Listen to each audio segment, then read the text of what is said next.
La Cité européenne des scénaristes présente. On parlait de direction artistique. Souvent, on est quand même motivé par le personnage et ce qu'il est en train de faire. Par exemple, dans Blue Jean, qui est sorti là il y a un mois, on a fait toute une charte de couleurs qui correspondait aux différents types d'émotions que traversait le personnage. Et donc, c'est là dans le décor, les costumes, dans la lumière, discrètement. Les chefs opérateurs et le scénario.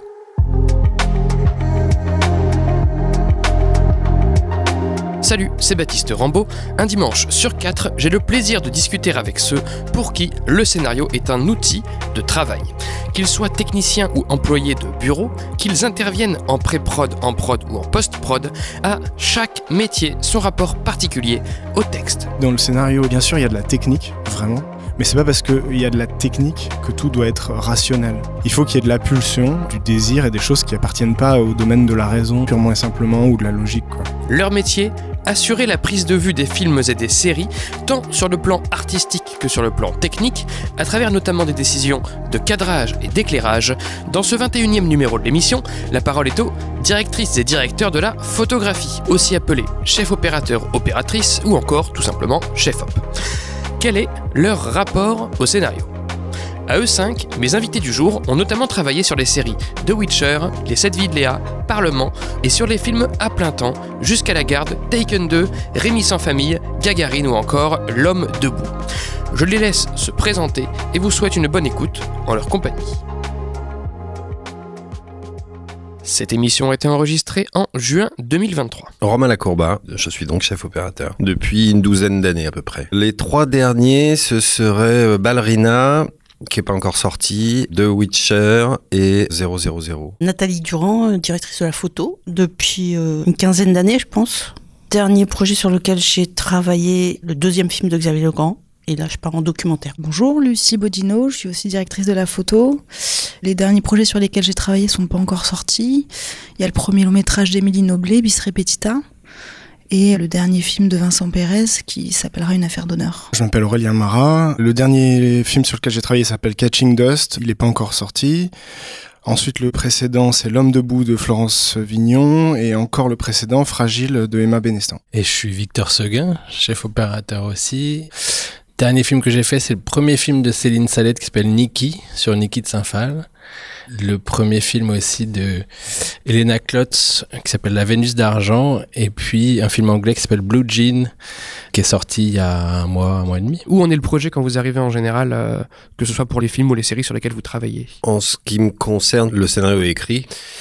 En tout cas, dans le cas d'un long métrage, je pense que quasi systématiquement, quasi pour tout le monde, le scénario il est déjà écrit. Il y a toujours un peu des points d'interrogation qui subsistent pour certaines articulations de séquences ou pour certaines scènes. Ça peut aussi être pour des raisons budgétaires, mais il y a une certaine incertitude qui plane un peu sur est-ce que les scènes vont exister telles qu'elles sont sur le papier ou est-ce qu'elles vont bouger au fur et à mesure de la pré-production. Après, pour la série, c'est un peu différent. Assez souvent, quand on arrive sur un projet, les premiers épisodes sont écrits et il est assez fréquent que les derniers ou la deuxième moitié de la saison soient en cours d'écriture. Pour ma part, j'ajouterais juste une nuance sur l'intervention à un moment du scénario, c'est que, en tout cas pour moi, ça dépend des réalisateurs. Certains réalisateurs avec qui je travaille depuis leur premier court-métrage me font lire des versions de traitement parfois, ou me parlent de leur idée de film avant qu'ils commencent à la travailler. Et du coup là, dans ces cas-là, c'est vrai qu'on intervient plutôt ponctuellement à certaines étapes clés, ou des fois pour échanger justement sur les ambiances lumineuses et sur la place que va avoir la lumière dans le film, ou plus globalement sur le film en général. Dans le cas où le réalisateur est scénariste en l'occurrence. Pas forcément scénariste tout seul, mais oui, dans le cas où le réalisateur écrit ses films. En tout cas, pour ma part, tous les longs métrages que j'ai faits, les réalisateurs étaient l'auteur de leur scénario. Avec des co-scénaristes, quasiment tout le temps. Mais ils étaient à l'écriture. J'abonderais dans le sens de Lucie, effectivement, ça dépend vraiment des personnes avec lesquelles on travaille. Quand on aborde le 3e ou le 4e film avec une réalisatrice ou un réalisateur, on est mis dans la confidence du scénario, je dirais, assez tôt. Ça veut pas dire qu'on a forcément une influence sur l'écriture du scénario, mais on est déjà dans une projection de ce que va être le scénario, et voilà. Une remarque par rapport à ça, ça m'est arrivé d'être mis en contact avec des premières versions de scénario très très très en amont du tournage, voire en amont d'un tournage qui se fait pas. Et c'est pas forcément évident le rapport au scénario, très à la base de la fabrication, parce qu'il y a un effet de... Quand on démarre le travail sur un film, on se plonge dedans, et c'est vrai que quand on arrive trop tôt, il y a un effet d'essoufflement par rapport à ce truc-là. on a une forme moins claire du film. On a lu plein de versions. Je pensais aussi en partie pour ça qu'on arrive à un moment où il y a une forme un petit peu finale sur le scénario. Ça, tant qu'on n'a pas le cadre, ou ouais, quand tu dis quand on est très en amont, c'est vrai que moi, quand ça m'arrive, en tout cas, je me concentre vraiment sur l'histoire, comme si le film n'aurait aucune contrainte et qui devait être juste la version parfaite de ce que veut en faire le réalisateur. Mais la version... la partie qui est de notre ressort au moment de la mise en fabrication du film, là, moi, je m'y projette que une fois qu'on est en préparation et qu'on connaît le cadre. La première lecture du scénario, on est vraiment un spectateur. Ouais, en fait, moi j'ai l'impression qu'on est souvent les interlocuteurs pour les réalisateurs, un peu de projection dans la forme cinématographique, et qu'en fait, ce questionnement de la part de l'auteur, elle intervient à des stades assez différents, quoi. Ça peut être dans une forme finale, dans le cas d'un auteur qui a besoin d'aller au bout de son idée, et puis ça peut être à l'état de pitch, en fait, pour quelqu'un qui a besoin comme ça de nourriture un peu plus formalisée, ou qui se projette un peu davantage dans ce que le film pourra être. Il y a un réalisateur avec qui je travaille qui aime bien dire que je suis son sparring partner, c'est-à-dire que je sers à prendre des coups un peu importe les stades. Et après, je suis assez d'accord avec ce que dit Victor aussi, c'est qu'il faut par contre se ménager une espèce de capacité à prendre de la distance vis-à-vis de ce qu'on nous raconte. Et souvent, quand les questions du réalisateur interviennent très tôt, ensuite on essaie de se ménager des espaces pour que la lecture puisse servir à quelque chose en termes de prise de distance, de projection de nouveau de ce que va être le film quand on sort de l'aspect littéraire. Quand vous lisez pour la première fois un scénario, quelles sont les premières questions que vous vous posez en tant que chef-op ? Moi, c'est est-ce que ça me plaît ? Ok. Je pense que la première lecture, elle est purement celle du spectateur. Donc il n'y a pas de projection technique encore à ce stade. Ça dépend des scénarios, je pense, parce qu'il y a des scénarios qui donnent très très peu de pistes, je crois. En tout cas, moi, qui me donnent très peu de pistes sur la façon dont la personne qui l'a écrit va vouloir le réaliser. En tout cas, dont le réalisateur va vouloir le réaliser. Et du coup, ça, c'est moi, en tant que spectateur, et avec ma culture personnelle, qui me fait ma propre projection. Et après, il y a des scénarios qui vont déjà donner beaucoup d'indications sur des idées de mise en scène, de grammaire. Et là, peut-être que ça va déjà un peu ralentir la lecture et du coup demander d'être très tôt plus attentif à ces détails pour être un peu plus précis dans ce que va être vraiment ce film-là, quoi. Moi, je dirais que c'est vraiment un peu comme un livre. Qu'est-ce qu'on me raconte comme histoire ? Où est-ce que ça m'emmène ? Est-ce que j'ai envie d'y aller ? Après, il y a de multiples écritures de scénarios, je dirais. Il y en a qui sont très, très visuels, d'autres moins. Mais bon, oui, vraiment, la première chose, c'est qu'est-ce qu'on me raconte, quoi. Ouais, je pense assez vite. Effectivement, la première chose, c'est est-ce que j'ai envie de voir ce film ? Mais très vite, il y a la question, est-ce que j'ai envie de faire ce film ? Et là, il y a la question des décors qui rentrent très vite en ligne de compte. Et est-ce que ça se passe dans un appartement à Paris ou est-ce que ça se passe au sommet d'une montagne à l'autre bout du monde ? Et en plein hiver. C'est des questions de ouais, voilà. C'est des questions de comment ça va nous impliquer dans notre vie derrière qui se posent très vite. Je suis assez d'accord. Mais moi, par exemple, je peux être énervée par des dialogues. Ça m'arrive assez souvent. Je trouve que les dialogues sont pas justes, sont pas bien, et ça m'énerve. Ça, je rejoins assez les dialogues. Disons que parfois, de voir ce qui est écrit comme étant les futurs mots qu'on va demander aux comédiens d'incarner, parfois quand c'est des dialogues qui sont très loin de quelque chose qui paraît fluide, ou quand tu t'imagines aller dire... Ça peut rebuter, ça peut alourdir vachement, ce qui pourrait être une histoire très chouette. Notre premier contact avec une histoire, c'est le scénario. Donc, je rejoins tout le monde. Le premier truc, c'est faut que ça me plaise. Mais et ce que j'essaye de faire, alors c'est un peu facile à dire parce que c'est pas toujours évident, mais c'est de me mettre à la place du spectateur. En essayant de pas se poser de questions techniques déjà, mais de pas trop ou le moins possible imaginer où et comment vont se faire les scènes, dans quel type de décor, je veux dire, dans quel type d'environnement. C'est vraiment un truc profondément subjectif de est-ce que cette histoire me plaît ou pas. Parce qu'après les dialogues, je suis d'accord avec vous, c'est vrai que des fois ça peut rebuter, c'est-à-dire sur un scénario qui nous capte, ça peut rebuter des fois la qualité des dialogues, mais en même temps, moi, je me dis souvent, c'est quelque chose qui peut changer, qui va vraisemblablement changer, s'améliorer ou pas, mais je veux dire les comédiens vont apporter leur touche aussi, donc je ressens la même chose, mais quand je ressens ça, j'essaye de me dire bon, c'est pas grave, ça, on verra plus tard. Oui, c'est des choses qui peuvent évoluer quand même, plus qu'effectivement une architecture de scénario ou des décors. Ouais, moi je trouve que c'est souvent assez difficile d'avoir une vision claire de ce qu'il faut remarquer dans un scénario. Enfin, je suis assez sensible aussi à la qualité littéraire, c'est-à-dire la capacité du scénario à exprimer un peu ce que sera la forme du film et pas juste le contenu de l'histoire. J'essaie d'avoir une vision large. J'essaie même de ne pas lire ou de ne pas être trop attentif si c'est marqué intérieur, extérieur, jour. J'essaie de me dire qu'est-ce que le réel essaie de raconter et est-ce que oui ou non il y a une marge de travail pour faire évoluer cette vision. Est-ce qu'elle est déjà très bien définie? Est-ce qu'on a envie de l'embrasser tout de suite? Je sais pas très bien. Moi, je crois que j'essaie de porter attention au fait que c'est un projet de film, quoi. C'est pas juste un objet littéraire et que à l'écrit, il y a déjà la trace de ce que peuvent être les choses en grammaire cinématographique, quoi. Mais bon, c'est pas évident. C'est quelque chose qui doit se coupler avec la rencontre avec le réalisateur et ce qu'il a à dire de son propre film.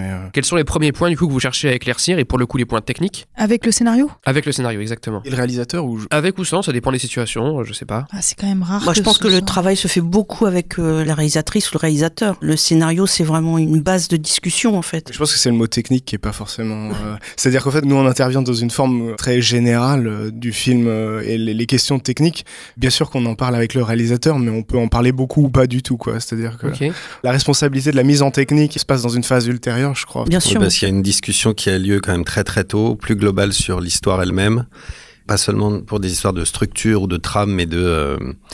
Qu'est-ce que raconte ce film? Enfin, on peut être amené à se poser la question, quel est le message? Oui, dans une interview, il y a eu 1 an ou 2, Eric Messerschmidt, qui est le chef opérateur de Fincher, là, sur ce dernier projet, il avait dit un truc dans un article qui était assez intéressant. Il disait que les directeurs de la photographie étaient souvent trop loués pour l'aspect visuel du film et pas du tout assez pour la manière dont l'histoire est racontée. Ouais. Et je pense que c'est très juste et très pertinent comme remarque, c'est-à-dire que effectivement, l'aspect esthétique d'un film, il y a beaucoup de choses qui précèdent le travail de l'opérateur ou qui sont conjointes, comme le travail des costumes, du décor, l'interprétation des acteurs, enfin tout ce qui constitue le cœur de l'image.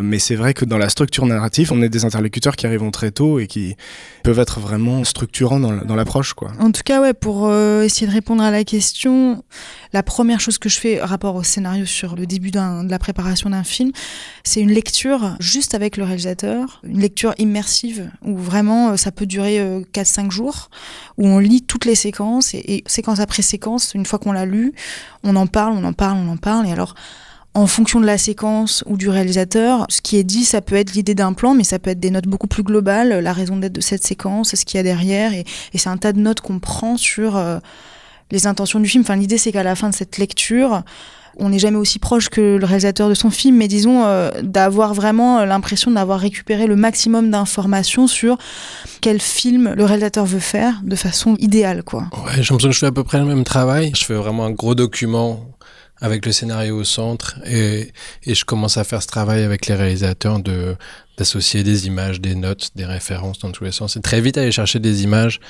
pour se comprendre et pour avoir des choses concrètes sur lesquelles échanger, parce que le travail de l'image, de la lumière, de la caméra, tout le monde le comprend pas bien et c'est légitime, et surtout ça donne lieu à beaucoup de malentendus.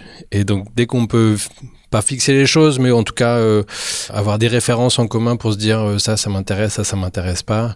Si on parle de la couleur, si on parle d'une focale, d'une texture, je sais pas quoi, d'avoir une image plutôt que des mots pour partager ces choses-là, ça aide beaucoup. Effectivement, ça peut être de la peinture, ça peut être du cinéma, ça peut être de la photo, ça peut être même de la musique, sur des scènes, sur des morceaux, des séquences du film, voir comment le film évolue d'une ambiance à une autre, etc. Mais ça marche beaucoup effectivement par des références autres que juste dire voilà, j'ai envie que ça soit lumineux, j'ai envie que ça soit...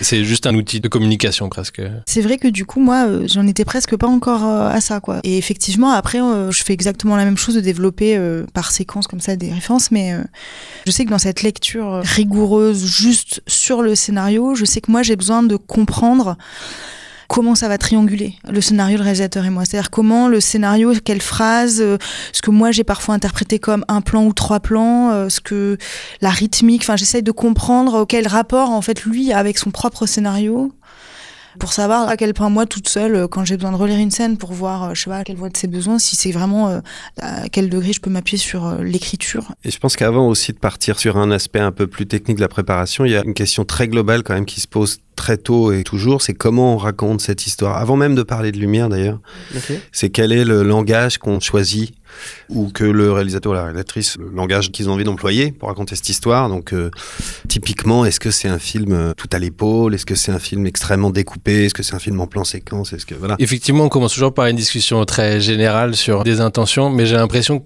très vite ça devient un peu abstrait, un peu nébuleux, et qu'il y a besoin de redescendre sur, de mettre les mains dans le cambouis, de faire bon, scène 1.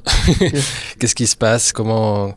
Et après, effectivement, de refaire des allers-retours sur mais attends, on a déjà parlé de cette idée, est-ce qu'on trouve pas une idée générale sur l'ensemble du film et revenir toujours du général au particulier, d'essayer d'organiser les choses au fur et à mesure entre une idée pour un plan d'une scène, machin, et puis... La grammaire globale du film dont on parlait à l'instant. Ouais. Voilà. Je pense qu'à mes débuts, j'avais tendance à me précipiter sur des idées visuelles qui étaient relatives à mes propres envies et à mon propre... Et petit à petit, on apprend à se dépouiller de tout ça pour, au contraire, laisser le plus de place, le plus longtemps possible, je trouve, la vision du réalisateur et à apprendre à écouter... Il y a aussi un truc avec le temps dont je me suis rendu compte, c'est que des fois, il y a des choses qui peuvent nous paraître un peu faibles dans la manière dont une idée s'exprime, que ce soit scénaristiquement ou même à l'oral dans les discussions. J'ai appris à me méfier un tout petit peu d'une réaction trop vive vis-à-vis de ces zones-là et qu'il faut aussi leur laisser le temps de s'exprimer. C'est pas parce qu'une idée est mal formalisée qu'elle est pas viable pour le film. Et puis après, bien sûr, ce que dit Victor aussi, c'est-à-dire assez vite ramener les choses à quelque chose d'un peu concret en termes de référence et d'envie pour pas s'égarer trop longtemps, quoi. Mais après, il y a un moment donné où le film, il prend sa propre vie et puis il y a un effet coup près, c'est-à-dire qu'il y a les choses qui rentrent et qui rentrent pas dans le film. Puis c'est même pas forcément important de finir ce travail parce que l'enjeu, c'est presque au-delà de savoir ce qu'on va faire pour chaque scène, c'est plus d'apprendre à se connaître avec un réalisateur et justement de comprendre l'intérêt de certaines idées ou de comprendre pourquoi certaines choses sont importantes, comprendre ses goûts. Parfois, il y a des choses qui n'ont pas d'explication. Des réalisateurs avec qui je travaille qui aiment le bleu et on va essayer de mettre du bleu et puis c'est tout, quoi. Il y a pas de... Et après, on va essayer de le faire intelligemment et de manière élégante, mais voilà, il faut comprendre ces choses-là. Il n'y a pas toujours du sens derrière tout non plus. Non, ouais. non. Bah là où tu as raison, en plus, ça me fait penser, quand tu dis comprendre le réalisateur, parce que parfois, notre expérience et le fait de travailler avec pas mal de réalisateurs différents va nous permettre de peut-être traduire plus précisément, à traduire quelque chose qui est un peu vague encore dans l'esprit du réalisateur et pourtant qui nécessite d'être à un moment donné traduite en image, quoi. C'est un peu notre boulot, je dirais, hein, de mettre en image ce que la réalisatrice ou le réalisateur a dans la tête, quoi. Je pense que c'est vraiment l'essentiel de notre travail, c'est ça. Un peu des traducteurs. Comment vous définiriez la place du métier de directeur de la photo dans la narration d'un film ou d'une série ? C'est l'image, mais c'est l'image en collaboration avec la déco, avec les costumes, avec les comédiens. Moi, j'ai l'impression que la place particulière qu'on a, c'est justement l'intimité qu'on a avec les réalisateurs. Par exemple, en France, il n'y a pas beaucoup de directeurs artistiques sur les plateaux. Ouais. Souvent, ce travail-là de direction artistique qui se retrouve dans les mains du réalisateur et souvent du chef opérateur qui a passé du temps avec le réalisateur, qui a quand même tout à voir avec ce qu'on va mettre devant la caméra. Et donc, peut-être il a une meilleure place quand même pour raconter les histoires visuellement. Et effectivement, avec le décor, les costumes, le maquillage, les acteurs. Mais... Ouais, souvent je me dis, si c'était possible et accessible à tous, je me demande si les réalisateurs ne cadreraient pas leurs films. Enfin, il y a un truc dans le fait de cadrer, au-delà d'éclairer, qui, je pense, donne une proximité vraiment très très importante avec le metteur en scène que tous les autres corps de métier n'ont pas, parce que parfois, quand on est l'opérateur des scènes et que la scène n'est pas tout à fait ce qu'elle était prévue, si quelque chose était prévu, les choix qu'on fait et la rapidité de suivi, toute cette interprétation, en fait, qui est, je trouve, la partie la plus proche de la continuité de l'écriture. Mais aussi vis-à-vis donc, du cadre et de la lumière en particulier, en fait j'imagine que la question est peut-être trop vaste pour vous, mais quels sont les... Quand on parle d'un scénario va proposer une première histoire et comment vous allez la prolonger avec votre lumière et votre cadre. En fait, je pense qu'il y a deux niveaux dans ta question. Il y a un problème de structure narrative qui souvent est déjà bien établi et qui façonne le squelette du film. Et ensuite, il y a la question du langage cinématographique. Et là, je veux pas généraliser, il y a des réalisateurs qui ont une idée très très précise de ce qu'ils veulent faire, mais même ces réalisateurs-là ont un besoin d'une dialectique avec nous pour questionner leurs intentions. Je pense que sur la question du style narratif et du langage et de la grammaire, on est des interlocuteurs structurants. Moi, je pense vraiment ça. Je pense qu'il y a des opérateurs qui ont modifié la manière de bosser de certains réalisateurs. Je pense à quelqu'un comme Gordon Willis, qui pour moi a changé la manière dont Woody Allen découpait ses films vraiment, quoi. Je pense que dans le travail de Gordon Willis des années 70, chez Coppola, chez Pakula et chez Woody Allen, il y a d'énormes points communs, il y a des choses qu'on ne verra jamais dans aucun de ses films et des choses qui sont très récurrentes, quoi. Et je pense aussi qu'il y a des opérateurs qui, des fois, transmettent la grammaire d'un réalisateur à l'autre. Je trouve intéressant la position d'un opérateur comme Emmanuel Lubezki, qui a bossé avec Alexandro Inarritu, Alfonso Cuarón et Terrence Malick. C'est comme si tous exploraient déjà des pistes formelles qui se sont un tout petit peu exagérées ou affirmées aussi au contact de cet opérateur qui acquirait de plus en plus d'expérience avec les uns et les autres. Enfin, c'est ma perception, je veux pas généraliser, mais... Et puis après, évidemment, il y a l'inverse, des réalisateurs qui ont une vision tellement forte qu'on n'est presque pas capable de différencier l'opérateur qui bosse avec eux tellement la forme sera affirmée. C'est pas une question de marge artistique, c'est une question de se mettre au service de ce qu'est le projet et le réalisateur réalisateur et de ce dont il a besoin, et des fois on doit prendre sa place, et des fois beaucoup moins, quoi, et au contraire savoir respecter. C'est relatif à la partie fabrication, à la partie tournage, hein, évidemment, qui est la partie qui nous concerne majoritairement, hein. L'influence d'un producteur sur le développement d'un projet à l'écrit et l'influence d'un monteur sur la structure du film en aval du tournage sont évidemment tout aussi fondamentales que celles de l'opérateur, hein. Même le monteur, parfois, ça m'arrive de lire des scénarios où tu vois dans la structure que beaucoup de choses peuvent être réinventées par le montage et donc réécrites dans l'ordre dans lequel elles interviennent, et du coup comment chaque séquence a un impact par rapport à une autre en fonction de l'ordre dans lequel elles sont proposées. Et ça, c'est vrai que c'est un truc, en tout cas je pense qu'on a à prendre en compte dans la flexibilité visuelle qu'on doit donner aux images et aux séquences, et d'autres scénarios où c'est pas du tout le cas, où clairement une séquence à la place d'une autre change complètement l'équilibre du scénario. Et il se trouve aussi qu'en France, souvent on gère à la fois la lumière et le cadre, ce qui n'est pas toujours le cas aux États-Unis et dans les autres pays. Donc on a une position, je pense que, comme dit Lucie, où on est sans doute plus proche des réalisateurs et réalisatrices, parce qu'on est un peu le bras armé, quoi. Le fonctionnement d'un plateau de tournage fait que on a de fait une intimité un peu privilégiée, j'allais dire, avec le réalisateur ou la réalisatrice. Parce que, alors, il n'y a pas que nous, hein, il y a aussi l'assistant réalisateur, il peut y avoir la script, il peut y avoir éventuellement un producteur, mais par rapport à tous les chefs de département, de fait, on est collé à la personne qui réalise un film tout le temps, à partir du moment où le tournage a commencé, bien évidemment. Ce qui n'est pas forcément le cas d'un chef décorateur, parce qu'il a d'autres décors, il a d'autres choses à faire, il a des décors à livrer, hein. Il ou elle, évidemment, ne peuvent pas être présents tout le temps, tout comme les costumes, tout comme, voilà. Par rapport à ça aussi, et pour revenir à la première question, qui était la première lecture du scénario, je pense qu'il y a quelque chose qui se joue aussi dans cette première lecture. Quand c'est les réalisateurs qui écrivent les scénarios, c'est est-ce que j'ai l'impression que je vais m'entendre avec cette personne? Il y a une intuition qui se fait à ce moment-là d'une entente entre deux personnes, quoi, qui est possible ou pas. Parfois, la rencontre va vachement éclaircir la lecture qu'on a eue du scénario. Ouais. Parfois, ce qui va être dit du film et des besoins, moi, des fois, me surprennent totalement par rapport à ce que j'avais pu présumer de la lecture, et parfois abondent complètement dans le même sens. Et c'est quand il y a décalage. Parfois, c'est peut-être un warning, est-ce que je suis la bonne personne pour ce film? Et parfois, au contraire, ça donne une nouvelle perspective et envie du coup d'approfondir ces différences. Quand vous avez du coup cet espace de proposition que le réalisateur investirait moins, sur quoi vous prenez appui dans le scénario pour penser votre cadre et votre lumière, pour rentrer un peu plus dans le concret, c'est-à-dire vis-à-vis, je sais pas, des personnages, de l'ambiance, des décors, etc. Disons que déjà que le scénario cadre assez précisément les choses. En fait. Ça dépend des scénarios, je trouve. Il y a des scénarios qui donnent aucune indication sur l'image. Non, mais même si au début je disais que dans une première lecture, j'y prêtais pas forcément attention, il y a quand même un moment où on sait qu'on est en intérieur jour, en extérieur nuit, quoi. C'est juste ça que je voulais dire. Oui, mais il y a des scénarios qui attachent une importance dès l'écriture et qui sont très sensibles à justement la précision des effets. Il y a des fois, il y a des couleurs qui sont décrites dans le scénario, il y a des ambiances. C'est pas forcément celle qu'on va faire, parce qu'une fois qu'on va décortiquer le film, ça va être peut-être plus nuancé que ça. Là, en ce moment, le film auquel je pense, qui est le prochain film d'Eli Grapp, qui me fait intervenir assez tôt dans son écriture, l'aspect visuel du film et l'heure qu'il est dans la journée et la descente vers la nuit, et pourquoi la nuit, et est-ce que le jour est déjà pas un peu la nuit lui aussi, enfin la luminosité du jour, c'est des choses qui sont très importantes dans la façon dont il va écrire et du coup après mettre en scène ses personnages. Ou à l'inverse, le dernier film que j'ai fait, écrit par Émilie Noblet, était une comédie romantique où effectivement intérieur jour, extérieur nuit, mais dont le film avait beaucoup moins besoin de ces outils-là, en tout cas qu'on peut apporter pour s'exprimer d'un point de vue du récit, quoi. Quand ils sont pas exprimés dans le scénario, c'est que c'est pas forcément requis en fait qu'il y ait cette approche artistique, on va dire. Ça peut être juste fonctionnel, juste jour-nuit et c'est tout. Mais c'est pas tout, ça raconte beaucoup en fait, souvent. C'est assez fonctionnel peut-être comme tu dis, mais qu'un personnage fasse telle chose le matin, le soir ou l'après-midi, peut-être que ça raconte quelque chose sur sa vie, sur sa psychologie et tout ça. L'esthétisme auquel on a affaire, il a cette finalité quand même.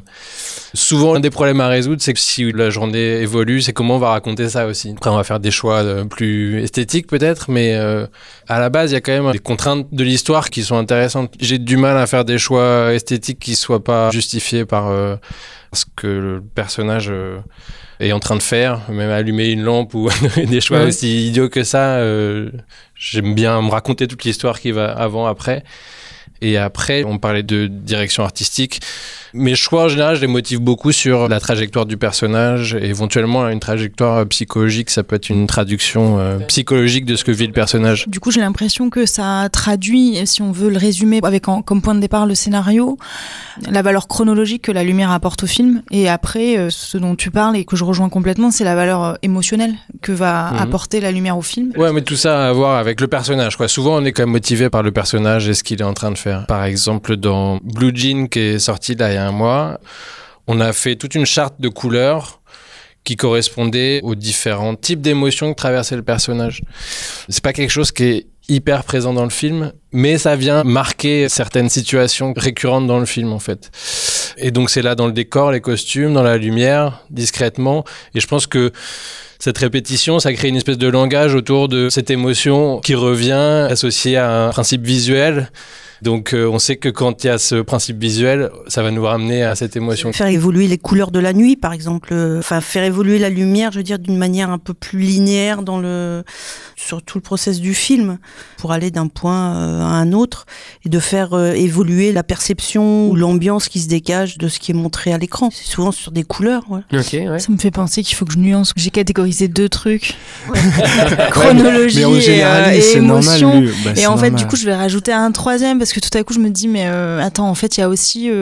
j'aime bien penser qu'on se souvient du film par quelque chose qui est de l'ordre d'une image, d'une texture, je sais pas, de la densité des noirs, de la place donnée à la pénombre ou aux surexpositions. Enfin, comment on traduit, je sais pas, quand on est en extérieur jour, est-ce qu'il est très clair, éblouissant ou pas du tout. Enfin, bref, c'est du coup mes 2 trucs étaient un peu. Et puis c'est des choses qui sont discutées, vraiment. Enfin, c'est ce que disait Victor, c'est-à-dire que c'est intérieur jour, mais c'est déjà beaucoup, et c'est des choses dont on reparle énormément. Pour enfoncer le clou de Gordon Willis. Mettre référence. Et aussi pour reprendre ce que tu disais toi au début, Lucie, c'est quelqu'un qui disait qu'il s'asseyait avec le réalisateur, qui passait le scénar et qui posait une question à chaque début de séquence. Est-ce que c'est grand, petit, est-ce que c'est sombre, est-ce que c'est clair? Il faisait ça à chaque début de séquence et à chaque fin de séquence. Et donc déjà quand tu fais ça, t'as une approche rythmique de ce que va être le film, t'as une approche de son niveau de contraste visuel et d'un point de vue dynamique à l'échelle du film mais aussi à l'intérieur des séquences. C'est une approche toute simple qui est très pragmatique mais voilà, qui dit beaucoup de ce qu'est le point de départ en termes de réflexion en fait. Bien avant la lumière, même si évidemment j'adore la lumière, je pense que c'est la question du cadre qui se pose parce que c'est quand même la composition, où est-ce qu'on met les sujets dans le cadre et comment, combien on en met, quelle taille, etc. Parce que c'est quand même la première chose qui est présenté au spectateur. Et que la lumière, c'est pas que ça vient après, mais presque. Il y a quand même quelque chose d'un peu plus inconscient. Ça parle pas de la même façon aux gens. Ça peut être de l'ordre de la suggestion, parfois uniquement la lumière. Alors qu'un cadre, c'est vraiment le premier élément descriptif qui est présenté. Et puis c'est tellement lié à la mise en scène, alors que la lumière l'est pas forcément. Donc les premières propositions, c'est ça. C'est quel cadre on choisit, qu'est-ce qu'on met dans ce cadre pour raconter une histoire. Et ça peut être effectivement motivé par la psychologie des personnages. La plupart du temps, ça l'est d'ailleurs. Mais ça peut être lié à un thème ou un mode narratif choisi par le réalisateur.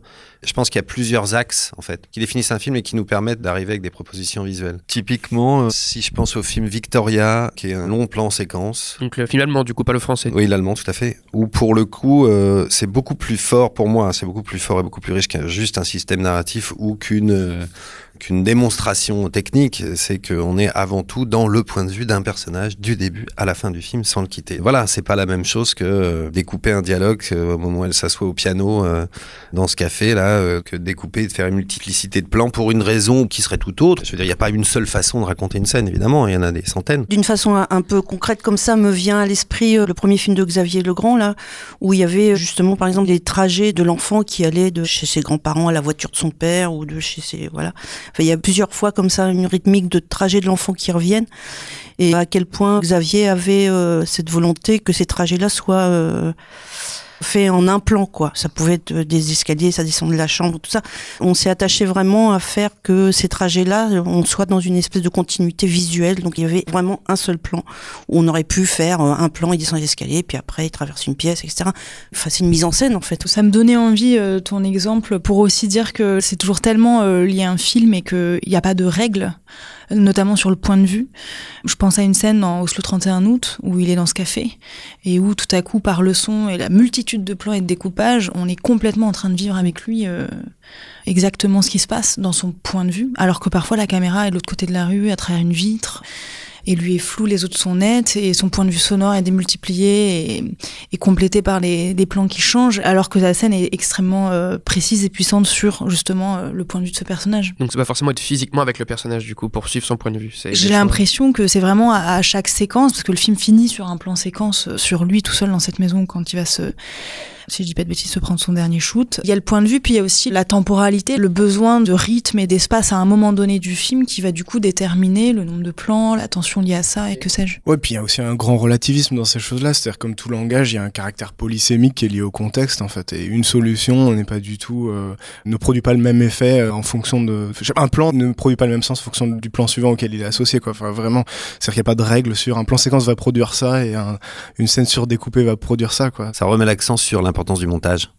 Il y a effectivement, en fonction de comment ce plan est cadré, de la lumière qui l'éclaire, ça raconte quelque chose évidemment, mais je pense que ça vient quand même après cette histoire de contexte, donc presque après le montage. En tout cas, c'est complémentaire. On est toujours en lutte pour essayer de donner du sens et créer de la sensation, mais c'est vraiment une lutte qui parfois est très très déséquilibrée. Enfin, nos intentions de mise en scène ou de lumière sur un extérieur jour où la météo n'évolue pas comme on veut, va vraiment avoir une influence radicale sur la sensation dans lequel notre état de maîtrise est très très très relatif. Ouais. Et puis on fait que deviner en fait. La plupart du temps, on imagine. On tâtonne, hein. On imagine, on tâtonne et on se dit voilà, il serait certainement utile et judicieux de filmer cette scène comme ça parce que on pense que au final ça va être comme ça et ça va raconter ça et ça va se passer comme ça. Mais le montage peut totalement bouleverser ça. Je trouve que c'est important. Alors il y a des réalisateurs qui ont pas du tout besoin de ça parce que le film est déjà monté dans leur tête et qu'ils savent précisément ce qu'ils veulent tourner. Mais quand c'est pas le cas, on essaye de donner le choix au réalisateur de la matière, quoi. Alors ça veut pas dire de tourner dans tous les sens et de couvrir tous les axes, mais de pouvoir fournir un minimum de sécurité au cas où le sens de la scène se retrouverait totalement bouleversé à la fin, où il faudra en tout cas en changer le sens par rapport à la scène écrite. C'est vrai qu'on travaille beaucoup à l'intuition, et c'est pour ça qu'on a besoin de revenir toujours à des images ou à des extraits de films ou à des choses concrètes qui passent pas forcément par le scénario, qui passent pas forcément par une explication. Est-ce qu'il vous est déjà arrivé que votre travail donne une direction différente à une scène que celle qui était prévue à la base? Changer de direction, c'est compliqué parce que... C'est l'inverse, normalement. On raconte une histoire, quoi, donc on peut pas, par une scène, changer... Je suis pas certain que ça puisse se produire au tournage. C'est-à-dire qu'en prépa, durant les discussions dont on a parlé tout à l'heure, avec la mise en scène, on peut t'amener à suggérer quelque chose. Et il se peut que ça soit un élément visuel qui, du coup, influence un peu la... Enfin bon, encore une fois, on est là pour venir nourrir un scénario, retranscrire, écrire l'image, donc... En revanche, je pense qu'il y a des idées qu'on peut avoir, par exemple pendant le tournage, qui est quand même un moment où on court après la montre en permanence, hein, c'est tout le monde. Hein. C'est une gestion du temps qui fait que des idées, il faut essayer de les avoir vite et que du coup, comme il faut les avoir très vite, on n'a pas toujours les bonnes. Mais il peut arriver que des choix visuels viennent renforcer une scène. Ça, c'est possible. La modifier totalement, lui faire changer de direction... Je dis pas que c'est impossible, mais je pense que c'est quelque chose qui a peut-être davantage lieu pendant la préparation que pendant le tournage. Mais rien n'est impossible. J'ai tendance à croire que c'est plutôt l'inverse qui peut arriver, c'est-à-dire qu'une scène telle qu'on l'avait préparée, imaginée, ou... en fait, se trouve être le matin par les répétitions, les propositions des comédiens, pas à l'endroit où on avait imaginé, ou au fur et à mesure de l'évolution du tournage, peut-être, une scène change.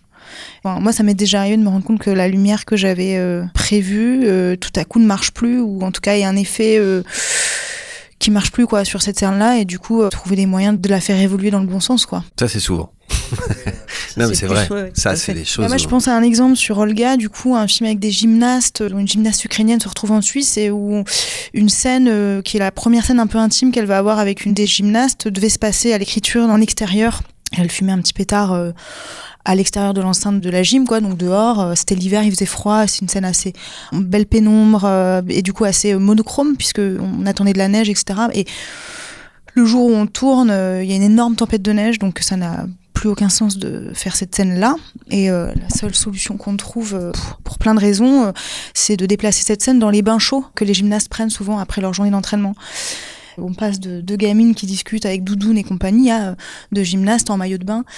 Et ce décor-là avait déjà une séquence, plutôt dans le film, pour laquelle on l'avait plutôt orienté dans des lumières plutôt rouges, plutôt chaudes, pour les raisons de la première séquence. Et sauf que là, tout à coup, les deux filles, dans ce qui se passe et ce qui se raconte dans la scène, à moitié nues, en maillot de bain, etc., ça pouvait plus du tout être chaud et rouge. Ça marchait quand elle était seule sur la scène d'avant, mais là, c'était plus possible du tout. Et donc, on a changé les idées de lumière pour cette séquence dans des choses plus froides et beaucoup moins engagées, qui rendaient cette scène presque, je sais pas, il y avait un érotisme qui marchait pas du tout là-dessus. Comme tous nos choix sont intuitifs, plus ou moins, et que les recettes marchent pas, on se retrouve toujours à commencer à filmer un truc on sent rien. En tout cas, pas ce qu'on voulait, et il faut faire quelque chose. Et on sait pas quoi. Mais t'as pas l'impression que quand on dit intuitif, par rapport à ce qu'on a dit sur la préparation, alors je suis pas musicienne, mais j'imagine que c'est comme avoir cette préparation, c'est la première étape dont on a parlé au début, un fantasme absolument génial du film idéal, sans aucun problème. On essaye de rationaliser, après, il y a l'étape on n'y arrive pas toujours de très bien. Préparation où il y a que des problèmes et des hypothèses d'échec, et des problèmes économiques notamment. Et donc à partir de là, on essaie de garder justement l'essentiel des discussions et les choses qui nous paraissent importantes et de les traduire, et parfois avec des belles traductions et des belles idées justement, où le réalisateur va trouver des nouvelles idées d'écriture en fait, de scénario qui vont aller dans le bon sens, voilà. Et après on va tourner. Et quand tu dis intuition, moi je crois qu'il faut avoir confiance aussi dans le fait que cette intuition, elle est guidée par énormément de plots et de signalétiques qui deviennent peut-être inconscients au moment où on est en tournage et en urgence et avec des idées à devoir aller vite, mais au mieux on a préparé le film et au mieux on a presque imaginé, on n'imagine jamais tout ce qui peut arriver, mais disons au mieux on va dans l'inconnu, la surprise, la déception, en fait trouver ce qui va être à ce moment-là bon pour le film. Et c'est que au moment où on le tourne en fait que ça existe, parce qu'avant c'est que des hypothèses. Le tournage ça reste un geste en fait, et je fais souvent une comparaison avec les arts martiaux par exemple. Ouais. C'est que quand tu fais des arts martiaux, il y a rien de pire quand tu as un combat avec un adversaire que d'avoir un plan en fait. C'est-à-dire que tu perds ta capacité à réagir, à t'adapter si tu as trop prévu. Par contre, tu as passé des heures et des heures et des heures à t'entraîner pour fabriquer des automatismes qui permettent de répondre de manière pertinente à une situation donnée quoi. Et un film, c'est un peu ça, c'est-à-dire que on prépare énormément, ce qui fait que le jour où il y a une tempête de neige, eh ben on va faire la séquence différemment, mais le cœur de la séquence ne va pas nous échapper pour autant quoi. Et toutes les intuitions qu'on a pour réinventer ce moment-là est issue de justement le degré de préparation avec lequel pourquoi elle était comme ci, comme ça. Et après, si le décor change et les perspectives changent, en fait, on réadapte. On peut ajouter à ça, en plus, que tu disais que ça va très vite sur un plateau et qu'en plus, au bout de 2-3 semaines, on commence à être crevé, plus rien capté, et on a besoin d'avoir un radar qui est bien installé pour pouvoir prendre des choix facilement, quoi. C'est tout le travail préparatoire qui est infusé, qui infuse, quoi. Mais moi, je crois que c'est ce que je préfère. Enfin, c'est là où j'ai le plus de plaisir, en vrai. On prépa ? Non, justement, en tournage et devant la catastrophe. Ouais. Et devant, justement, des fois... Non, mais la surprise, en fait. Tout à coup, comme tu dis, des fois, c'est quand même... T'es en train de mettre en place une scène en lumière pour plein de raisons que t'avais imaginé qui étaient formidables dans ta tête, et c'est pas du tout. Et tout à coup, moi, je me souviens d'une scène, encore une fois, là, je pense à Olga, dans le gymnase, et puis... Waouh! Et là, tu regardes et t'es vraiment mal, parce que pour le coup, là, dans ce cas-là, changer ce qui avait été mis en place, c'était clairement pas ni à nos moyens, ni en temps et en économie. Et là, t'as le réalisateur qui s'émerveille devant la même image. Et tu viens, tu dis, bah bon, qu'est-ce que tu vois? Et tout à coup, il te donne à voir des choses qui lui plaisent énormément, qui lui racontent des choses que toi t'étais ailleurs parce que t'étais en train de rater ton objectif. Et tout à coup tu réengages ça et tu vas te mettre à filmer et puis à jouer avec cette lumière pleine de nouvelles surprises en fait. Il y a une espèce de plaisir de pouvoir compter sur cette espèce d'inconscient et de un peu un état animal où tout à coup c'est bien aussi de lâcher. Ouais, puis le plaisir de la découverte quoi. L'émerveillement, ouais. C'est vrai. Ou de l'accident.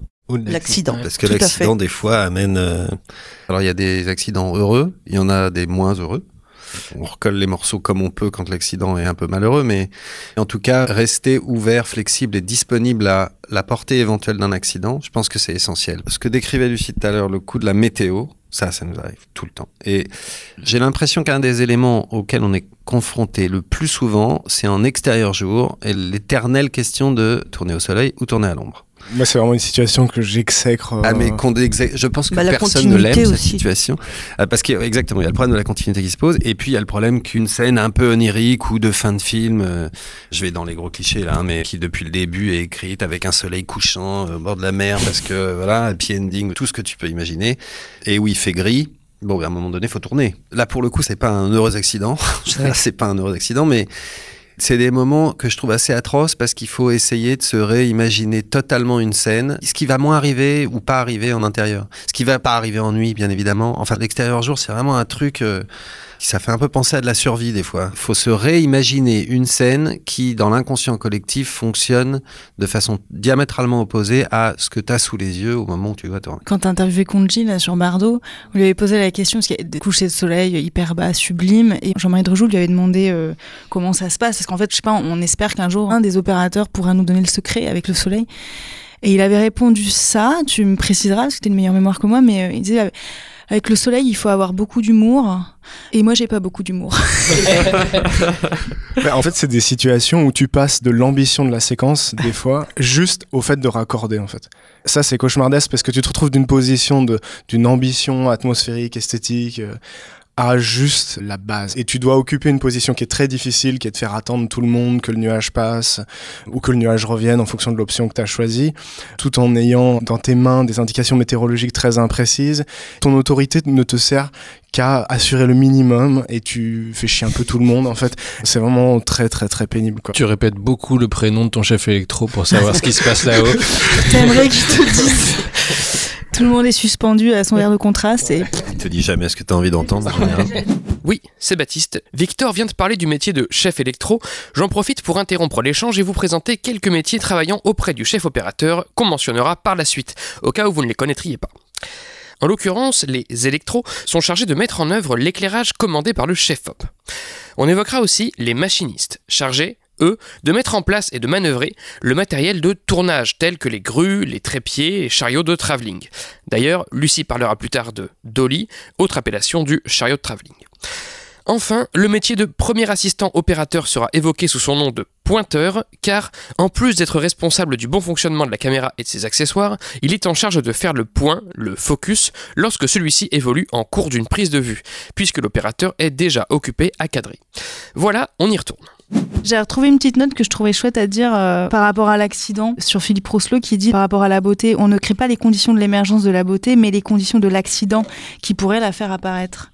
Et je trouve ça assez... C'est joli. Ça résume bien la situation. C'est ça. Quand tu ne peux pas aller dans la direction que tu avais prévue, ce qu'il faut arriver à faire, et ça demande de l'humilité et de la souplesse psychologique, c'est qu'en fait, il faut arriver à embrasser ce que te propose la situation. À trouver du sens, non ? Ouais, et à t'appuyer dessus. Et en fait, le geste difficile, c'est vraiment de prendre cette décision, quoi. Surtout quand c'est une séquence très importante. Ça veut peut-être dire que tu peux caser un coucher de soleil à un autre moment dans le film, ce qui est cool aussi. Non, mais tu sais, c'est intéressant. J'essaie toujours en prépa de vraiment déminer ça avec le réalisateur ou la réalisatrice et d'avoir le plan A et le plan B. Qu'on soit tous d'accord sur le plan B. Et parfois, tu te rends compte aussi, pour revenir à la préparation, à la lecture du scénario, c'est que il y a des scénarios qui ont plutôt la manie des effets et que quand tu décortiques, ces effets n'ont pas forcément été décrits de façon la plus, je crois, juste par rapport à la scène. Souvent, pour raconter le quotidien, t'as aube, soir, et des fois, c'est pas forcément le coucher de soleil qui est le plus pertinent pour la scène. Enfin, pour l'émotion de la scène, ouais. L'exemple qui me vient, c'est plus récemment sur Bis Repetita, qui est une comédie romantique qu'on a tournée en Italie. Et c'est intéressant parce que les Italiens, ils ne fonctionnent que en cover set. Qu'est-ce qu'on appelle un cover set, juste pour ceux qui nous... Ah pardon, c'est la capacité de changer de décor en fonction de la météo. Le corps de sécurité, quoi. Et donc dès le début, on a tourné en janvier à Naples, et même si les producteurs pensaient qu'il ferait beau tout le temps, en fait, c'était vraiment pas le cas. Et avait lieu un coucher de soleil, on la tourne, et là, c'est trop. C'est vraiment trop. Au milieu du film, on sait ce qui va se passer à cause du coucher de soleil. Parce que les deux personnages qui vont finir amoureux, on tourne une comédie romantique. Le coucher de soleil sur Naples, c'était trop. Enfin, on avait un peu la honte, quoi. On s'est dit, le soir avec Émilie, on s'est dit, mais merde, ça va pas du tout. Et en fait, il se trouve que plus tard dans le tournage, une scène finale du film qu'on tournait avec cover set parce que c'était un extérieur, on se retrouve sous une tempête de pluie de l'apocalypse. Donc on arrête de tourner la scène de fin parce que c'était impossible. On met en place un changement de planning, etc. Et là, tout à coup, on se dit, vas-y, on retourne la séquence coucher de soleil. Et là, on la tourne au milieu de l'orage, sous la pluie, et ça devient drôle, et ça devient beaucoup plus léger, et c'est ce qui est monté dans le film, quoi. Des fois, ça marche. Et des fois, l'accident malheureux, on peut rien y faire. Il restera dans le film et il faudra s'en contenter. Ça arrive aussi. On parle de cette flexibilité qui est essentielle, mais je me rappelle avec Antoine Blossier, qui est le réalisateur de Rémi sans Pavie, on était allé dans l'Aubrac pour tourner des scènes qui ne pouvaient pas se dérouler autrement que sous un soleil un peu étincelant. C'est-à-dire qu'il y a aussi des scènes comme ça où parfois... s'il fait pas beau, ça va clairement nuire à l'écriture originelle. Évidemment, il faisait beau les week-ends, mais pendant la semaine de tournage, il faisait gris et il pleuvait. Il y a ces sacrifices. Voilà. Il faut faire son deuil, des fois, de ce qu'on imaginait. Il n'y avait pas de solution narrative pour pouvoir justifier d'un temps gris. Alors après, on a travaillé en étalonnage, on a fait comme on a pu et au final, ça marche. Mais il y a des cas de figure où...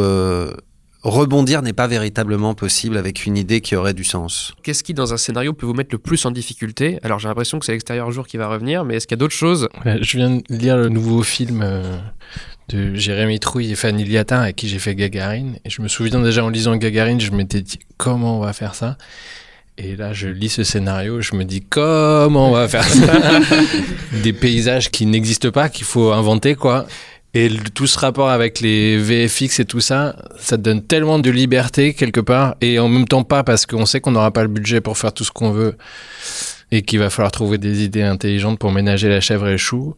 Ça, c'est beaucoup de travail. Et en même temps, c'est assez excitant. Gagarine, c'était de l'apesanteur dans un bâtiment, c'était ça, il me Ouais. semble. Et le bâtiment qui décolle dans l'espace, éventuellement. Oui, parce que Quelque chose qui peut être assez abstrait dans un scénario.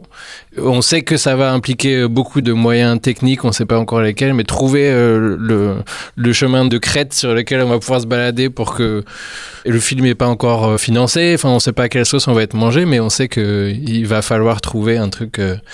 Et tant mieux quelque part, parce que ça donne une certaine liberté aussi d'inventer ce que ça va être. Moi, c'est quand on lit un scénario, de plus en plus, on a une idée à peu près de ce que ça représente en termes d'économie et de temps. Et quand en face, tu as à peu près rarement mieux que la moitié moins, c'est des grandes difficultés.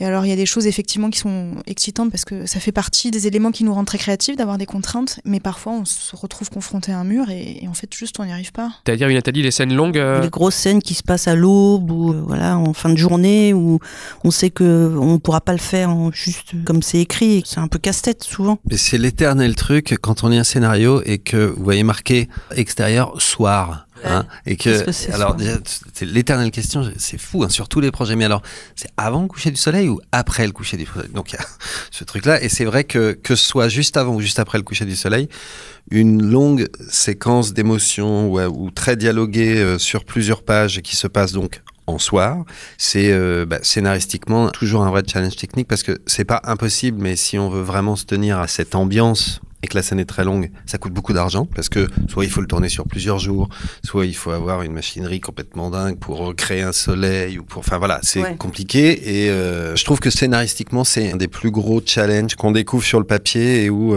si on n'a pas les moyens budgétaires de tourner cette scène en l'état telle qu'elle est écrite, faut-il vraiment que ce soit en soir? Puisque ce podcast s'adresse aussi à des scénaristes, moi je veux dire ce qui me pose le plus problème dans les scénarios, c'est quand j'ai la sensation qu'une scène est écrite pour véhiculer uniquement une information et qu'elle n'est pas façonnée par la trajectoire d'un personnage, quelque chose de cet ordre, ou la trajectoire dramatique du film. C'est-à-dire tout ce qui est utilitariste.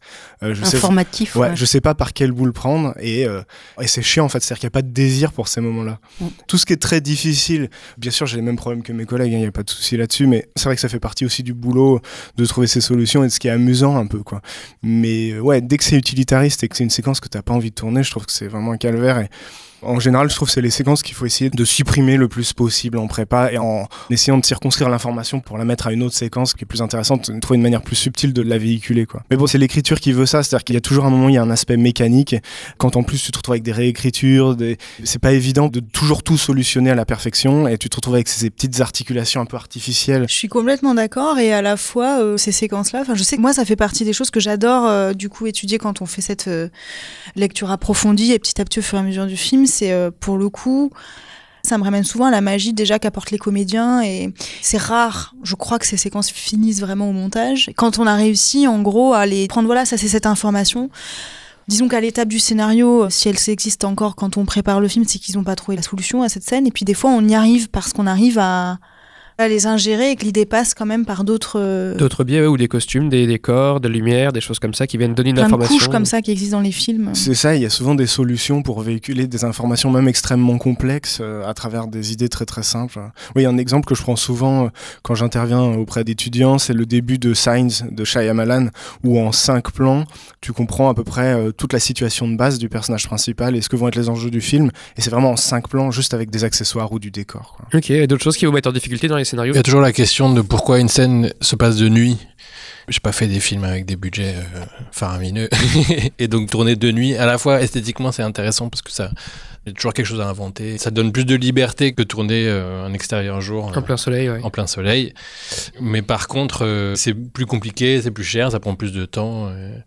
Et parfois, ça sert à rien, en fait. On aimerait bien tourner tout le scénario de nuit parce que ça peut être plus beau et tout ça. Donc... Que ce soit juste esthétique, pour toi, c'est pas suffisant? Si, ça pourrait. Mais je sais qu'on se fait toujours taper sur les doigts par un directeur de production, à plus ou moins juste titre. Et donc, il faut trouver des solutions. Quels sont les types de scènes qui reposent de plus sur votre travail, vous diriez? Les extérieurs nuit, parce que, en tout cas, pour ce qui est de la lumière, je pense que c'est à partir du moment où on a le contrôle du visuel qu'on restitue à l'écran. Et par définition, quand il fait noir, faut éclairer. Donc, surtout en milieu rural, quoi, en milieu champêtre. Une scène en extérieur forêt de nuit, si on fait rien, l'image sera toute noire. Il y a le travail en studio aussi. Parce que studio, tu pars de rien. Très bon argument. Si ce n'est qu'en studio, il y a quand même eu un apport de la déco aussi. Oui, mais un intérieur jour, par exemple, en déco, tu pars de rien. Ouais. Je trouve que la question est un peu piège. Enfin, c'est un peu bizarre parce que il n'y a pas de règle. Je dirais que ça dépend de ce dont a besoin le réalisateur pour sa scène. Je pense au film que je fais l'été dernier avec Vincent Pérez. Je peux citer une scène en extérieur jour sur laquelle j'ai presque pas d'intervention lumière.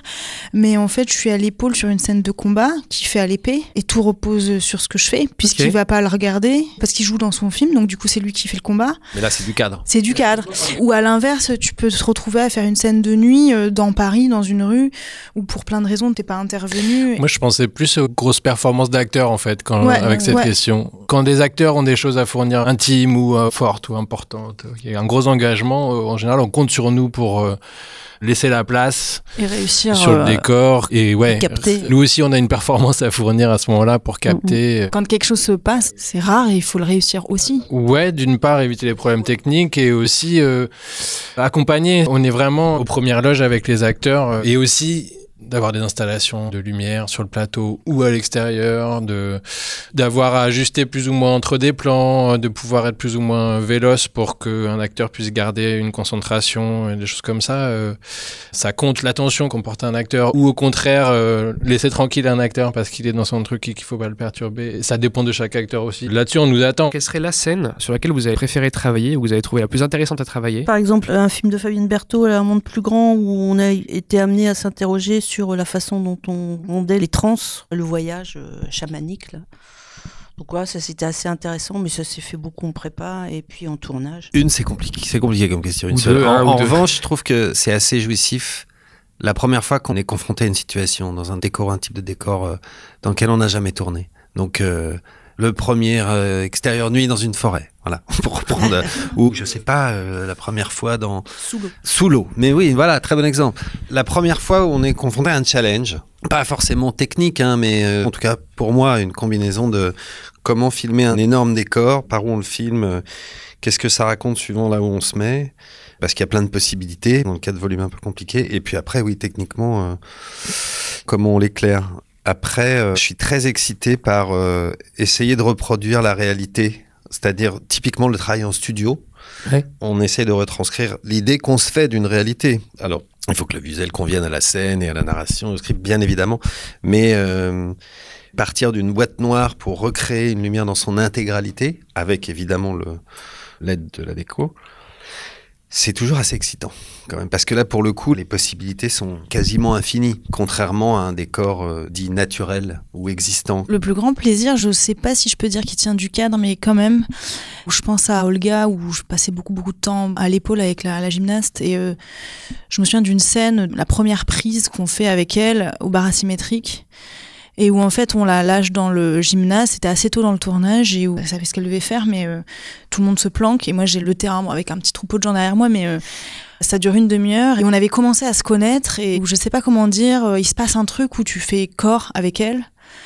Je sais pas exactement ce qu'elle va faire, mais pour plein de raisons physiques, sportives, visuelles, etc., tu commences à la suivre comme son double et à parfois prendre des paris sur un endroit où elle va arriver et paf, ça se passe. Et il y a une espèce de magie de tout à coup, une répé tourne, une répétition qu'on tourne devient un plan où il se passe des trucs et où t'es comme une rencontre un peu alchimique là-dedans. Et ça, c'était de l'épaule. Alors forcément, il y a un truc où t'es pas tout à fait tout seul parce que ton machiniste est quand même clé là-dedans pour que tu oublies tous tes obstacles et il y en a beaucoup en gym.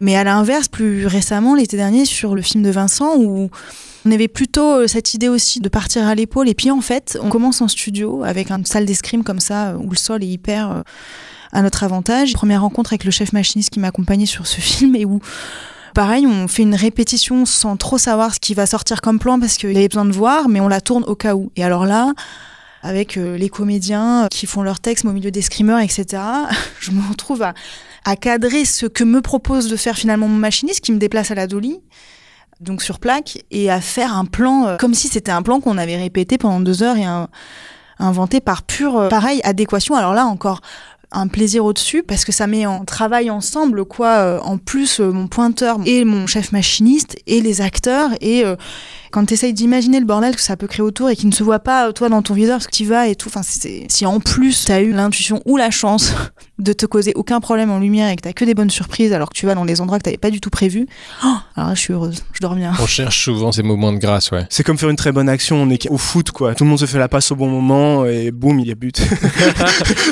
Les métaphores sportives d'Aurélien. Si je dois être honnête, je crois que mon vrai plaisir, il vient des acteurs. Quand un comédien fait un truc vraiment exceptionnel ou alors qui arrive dans une espèce de prise à concentrer tous les enjeux du film. Et là, j'ai l'impression que je comprends le film que je suis en train de faire, que je comprends pourquoi j'ai travaillé.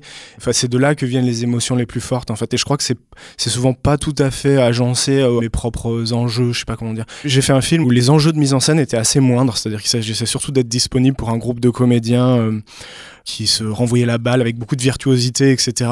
J'ai ressenti énormément de plaisir à voir ça et à participer à ça, quoi. Quand on arrive au tournage, moi je sais que j'ai toujours ce moment du premier jour où tout à coup t'as les comédiens. C'est un peu cet effet-là en général d'effacer tous tes problèmes. Tu dis mais c'est vrai que on est là pour eux, quoi. Eux non plus, ils ont pas de recette magique et c'est pire même. Ouais. Pour répondre à la question, mais c'est le dernier plan de À plein temps où c'est juste Laure Calamy qui regarde ses enfants hors champ et derrière elle il y a un manège qui tourne dans tous les sens. Et au moment de le tourner, j'ai été percuté par l'émotion. Laure juste dans son regard et il y a tout le film qui défile. Je suis allé voir le réalisateur, j'ai fait t'as le dernier plan. On devait faire un gros plan après. Ça devait pas être le dernier plan de la base. Ça devait pas être le dernier plan. Ah, okay. Eric, je lui fais c'est bon, t'as le dernier plan du film et je sais pas si c'est la peine de faire le gros plan. Il me dit aussi, on fait le gros plan. Machin. Il y a un orage énorme qui explose. On peut pas faire ce gros plan. On est revenu au jardin d'acclimatation, tourner ce gros plan. Moi, j'étais sûr de mon coup. Et effectivement, il c'est vrai qu'il m'a marqué ce plan, je le rappelle. Et je le revois, j'ai encore les larmes aux yeux d'intensité du moment et du jeu de Laure qui était fou. C'est les dieux qui t'ont back-upé, quoi. Ouais. Et à force de lire des scénarios, est-ce que vous avez tiré, vous diriez, des leçons vis-à-vis du scénario? Je crois qu'avec le temps, on apprend aussi à comprendre et à accepter qu'il y a certains sujets, certains projets de films qui nous plaisent et qui nous correspondent et d'autres moins, sans que ça veuille rien dire de la qualité du projet en lui-même, quoi. C'est-à-dire qu'il y a quand même quelque chose de la sensibilité qui se joue. Je peux lire un scénario que je trouve très très bien et me dire qu'il est pas pour moi et que quelqu'un d'autre sera sans doute un meilleur collaborateur pour le réalisateur pour faire ce film, et voilà, de le refuser sans regret, même si je sais que ça va être un bon film, même un très bon film dans certains cas. Je suis étonné souvent de voir à quel point des choses qui sont écrites dans un scénario qui peuvent être hyper intéressantes, hyper challengeantes, c'est pas très français, ont aucune base concrète, c'est-à-dire la capacité d'abstraction des scénaristes parfois m'épate, et derrière ça il n'y a pas forcément des images concrètes et je sais pas quoi penser de ça, mais je me fais souvent la réflexion, je sais pas, c'est des situations étonnantes, ouais. C'est juste une phrase et tu te dis mais qu'est-ce que c'est. Je reprends l'exemple de dernier scénario là, de Jérémy et Fanny. Je lis un cercueil de verre au fond de l'océan. Waouh, génial. Qu'est-ce que c'est? Et en fait, on sait pas ce que c'est. Est-ce qu'on voit le fond de l'océan? Plutôt pas, mais on sait pas. Est-ce qu'il y a des algues, il y a des tortues? Je sais pas. Comment on voit? Est-ce qu'on voit la surface? Tout ça.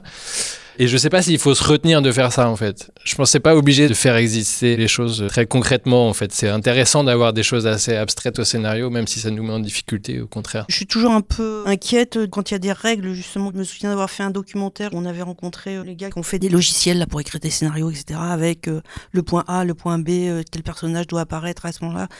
Ça me paraît toujours un petit peu dangereux sur une espèce de formatage des scénarios et des histoires qu'on nous raconte. En plus, les scénarios que je lis souvent sont écrits par les réalisateurs et les réalisatrices, donc qui sont assez personnels, assez intimes, ou même si c'est des adaptations de livres, c'est pas juste des scénarios fabriqués. J'aime bien ta formulation. Effectivement, plus on lit de scénarios, plus on se connaît soi-même, et ses goûts et ses normes, c'est vrai, c'est très vrai. Et contrairement à ce que je disais au tout début, j'essaie d'approcher un scénario comme un spectateur, mais pas comme un livre, parce que j'ai dit ça, je crois, tout à l'heure. C'est-à-dire que plus ça va, moins j'attache d'importance au style. Au style littéraire, ouais. Oui, parce que ce qui compte, c'est la trame, la structure, l'histoire, et évidemment, les dialogues, si tant est qu'on peut imaginer, ou des fois on espère que les dialogues vont être touchés ou modifiés. Mais est-ce qu'il y a des indications de mise en scène, de lumière, ce n'est qu'indicatif, mais plus ça va, moins je prête attention au style. C'est pas ça l'important, c'est pas ce qu'on juge, je crois. Moi, j'avoue que j'y suis assez sensible. Enfin, Ouais, et moi peut-être que aussi. je vais m'en détacher, mais c'est vrai que... Ça peut donner un ton sans forcément. Ça donne une indication, Ouais. mais sur la personnalité des auteurs, mais... Après, peut-être, Romain, toi aussi, t'as une grosse expérience américaine. Est-ce que les auteurs du scénario sont aussi les réalisateurs ou les réalisatrices avec lesquels tu vas bosser? C'est très vrai, non, sur des projets outre-Atlantique. Non, mais après, je pensais aussi, tu vois, à des projets que je fais ici. Très récemment, je fais un court-métrage avec Rachid Ami, où le style littéraire était... le style n'était pas spécifiquement littéraire, voilà. Et de fait, on va droit au but, quoi. Je dis pas que je préfère, hein, Non, quand mais il n'y je a pas de comprends ce style, que mais tu dis. je trouve que s'en détacher aide à comprendre et à se rapprocher de l'histoire, peut-être. Quand je dis que je fais attention au style, je fais pas forcément attention à la vraie qualité littéraire. Mais disons que ce que j'apprécie, c'est de voir chez la personne qui a écrit le scénario, surtout quand c'est le réalisateur, déjà une préoccupation en termes de langage sur comment est-ce que j'amène le lecteur du scénario à se projeter dans le film que je veux faire, en fait. Ça veut dire que j'ai l'impression d'avoir affaire à quelqu'un qui se pose vraiment des questions de tout bête, de continuité et d'état du lecteur, comme il se la poserait avec un spectateur au moment du visionnage du film. Ouais, quoi. c'est un style à traduire dans une Ouais, logique. c'est ça. Ouais, c'est ça. C'est moins de la qualité littéraire. Ouais, de la façon. Voilà, qu'un sens du rythme, une qualité descriptive. Qu'est-ce que tu choisis justement de décrire ou de ne pas décrire? Sur un scénario que j'ai lu l'hiver dernier, au début du scénario, il y avait des décors qui étaient décrits, y compris avec le designer qui avait signé la chaise sur laquelle le personnage s'asseyait. Et je me suis dit, en fait, ça va avoir un sens dans le film. Et ensuite, je me suis rendu compte que ça n'en avait pas. Et bah, pour moi, je suis contente de savoir que la personne a une vision très précise de son décor, mais je trouve ça inutile en termes de rythme de lecture, par exemple. C'est un détail un peu exagéré, je suis désolé, mais ça dit quelque chose pour moi de la personnalité du metteur en scène, de l'approche qu'il va avoir de certains enjeux. C'est vrai que quand t'expliquais le style littéraire, ça m'a fait tic, parce que j'avais l'impression effectivement de rejoindre ce que tu dis, d'y être pour le coup très sensible, mais je pense que qu'est-ce que ça m'évoque? Parce qu'on peut pas faire de comparaison avec le roman. Ça, je suis complètement d'accord avec toi, même si ça m'est arrivé d'avoir un coup de cœur, mais énorme pour un scénario, qui en fait avait une qualité d'écriture qui me permettait de sentir une finesse en fait dans la façon dont cette histoire-là allait être racontée, et avec cette vision-là et ce point de vue-là. Et du coup, ce film-là, j'en avais très envie. Mais disons par contre, est-ce que c'est une déception? Mais en tout cas, la complexité de travail était dans le lien qui n'était pas fait entre ce style d'écriture-là du scénario Sa concrétisation cinématographique. et sa concrétisation cinématographique. Et à l'inverse, quand tu lis une histoire, parce que finalement, par rapport à la question sur le scénario, je me rends compte que par exemple, mon goût n'est pas forcément dans des histoires qui n'ont jamais été racontées. Enfin là, je viens de lire un scénario que j'ai trouvé sublime d'une histoire qui a un postulat de départ relativement simple. Mais en fait, c'est son écriture et la façon dont, du coup, à travers l'écriture, je mesure la sensibilité de la réalisatrice qui l'a écrit et, du coup, de la qualité de filmage que j'imagine être... Enfin, voilà, notre collaboration et... Du coup, ce que va devenir ce film-là, qui pourrait avoir un point de départ assez banal, est-ce que c'est le style littéraire? Je sais pas, mais en tout cas... C'est déjà une rencontre avec la personne qui l'a écrite, quand même. Ouais.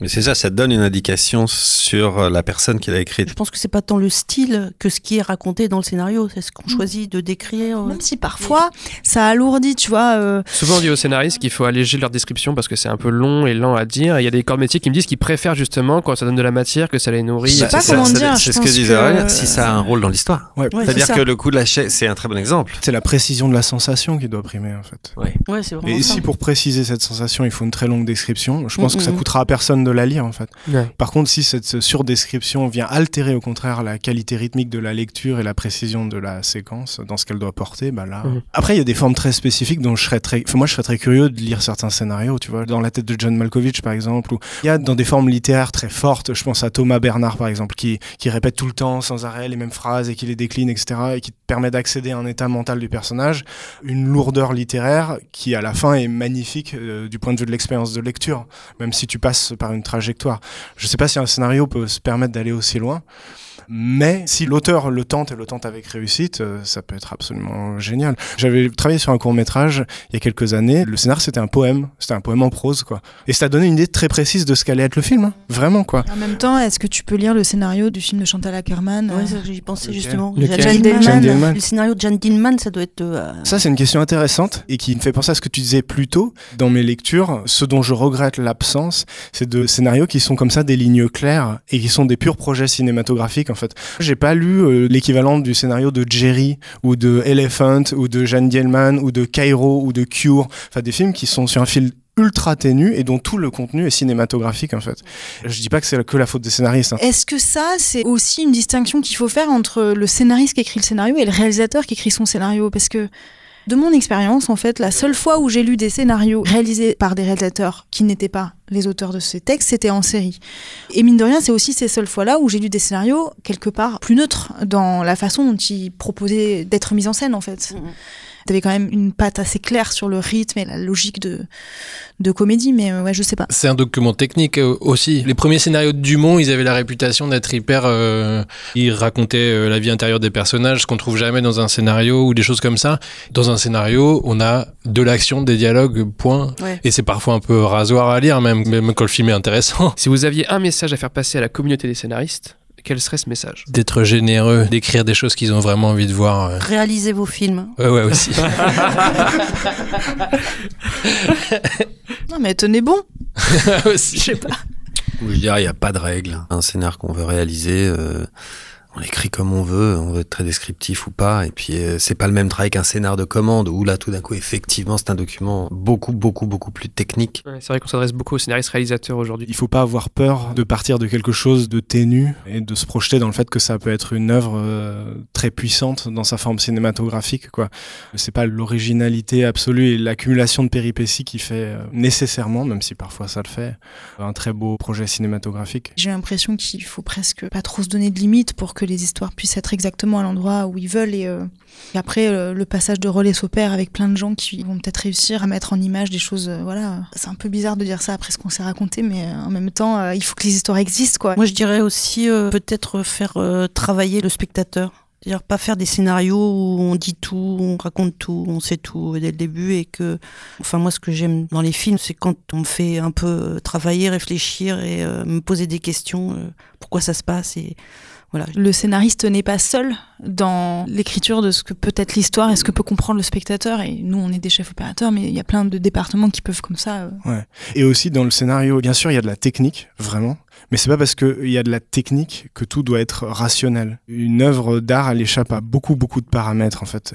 Il y a une phrase que j'aime bien, c'est l'intelligence, ça sert à tout et ça suffit à rien. Et en art, c'est encore plus vrai. Le pur pragmatisme, la méthode dans l'écriture, pour moi, c'est nécessairement un facteur limitatif, quoi. Il faut qu'il y ait de la pulsion, du désir et des choses qui appartiennent pas au domaine de la raison, purement et simplement, ou de la logique, quoi. Ouais. Et puis l'explicatif est pas toujours nécessaire. Faut pas sous-estimer le spectateur non plus. Je veux dire, des petites scènes ou des entre-scènes qui sont purement explicatives sont parfois totalement inutiles, mais elles existent parce que on veut être sûr que soit compris là, que le personnage va d'un point A à un point B, par exemple. Ou d'ailleurs, quand on les tourne, souvent, on se dit bon, ça sera coupé au montage, ça. On préfère avoir du temps pour tourner d'autres choses, quoi. C'est ça qui est un peu emmerdant. Ouais, c'est vrai. Il faudrait qu'on soit au moment de financer, quoi. Aussi. Parce que j'ai l'impression que souvent, je sais pas si ça vous arrive, mais quand on arrive en prépa, il y a plein de choses comme ça qui nous paraissent encombrantes et tout, qui en fait on apprend sont un peu issues des commissions et du besoin de certains lecteurs. C'est vrai.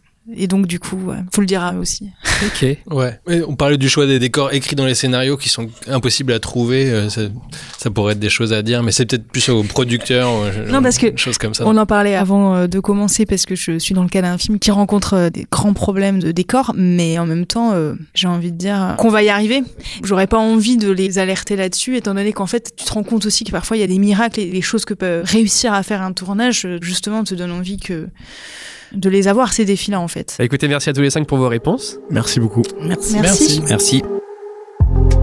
Les chefs opérateurs et le scénario, c'est terminé. Merci encore à Victor, Aurélien, Nathalie, Lucie et Romain pour leur participation. Merci à la Bibliothèque du cinéma François Truffaut pour l'accueil de l'enregistrement. Et bien sûr, merci à vous pour votre écoute.